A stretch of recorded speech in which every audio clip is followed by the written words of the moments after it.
வணக்கம் நேயர்களே. இன்று ஜூன் 15, 2026 திங்கட்கிழமை. நோர்வே தமிழ் முற்ற செய்திகளுடன் கதிர். முதலில் தலைப்புச் செய்திகள்.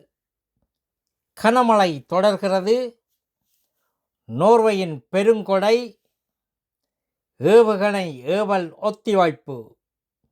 இனி விரிவான செய்திகள். கனமழை தொடர்கிறது. நோர்வேயின் தென்கிழக்கு பகுதியில் கனமழை. ஜூன் 1 முதல் 14 வரை ஓஸ்லோவில் மட்டும் 83 மில்லிமீட்டர் நீர்ப்பொழிவு பதிவாகியுள்ளது.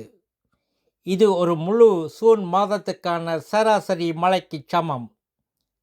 வடபகுதி வறண்ட நிலையில் தென்கிழக்கில் கதிரவனின் முகத்தை காண்பதே அரிதாகியுள்ளது. மாந்தநேய உரிமைகளுக்காக நோர்வேயின் பெருங்கொடை. உலகம் முழுவதும் மாந்த உரிமைகளை பாதுகாக்கும் அரசு சாரா 20 அமைப்புகளுக்கு 600 மில்லியன் குரோனர் வழங்க நோர்வே முடிவு செய்துள்ளது. இந்த நிதி அடுத்த 4 ஆண்டுகளில் பகிர்ந்தளிக்கப்படும். ஏவுகணை ஏவல் ஒத்திவைப்பு. நோர்வேயின் அண்டோயா விண்வெளி நிலையத்திலிருந்து ஏவப்பட இருந்த ஸ்பெக்ட்ரம் 2 ஏவுகணை தொழில்நுட்ப சிக்கல் காரணமாக மீண்டும் நிறுத்தப்பட்டுள்ளது. இது 5வது ஒத்திவைப்பாகும்.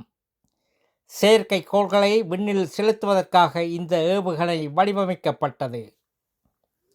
நல்லது நேயர்களே, மேலும் செய்திகளுக்கு நோர்வே தமிழ் முகநூல் பக்கத்தையும் இணையதளத்தையும் பாருங்கள். உலகெங்கிலும் தமிழ், நம் உணர்வெங்கிலும் தமிழ்.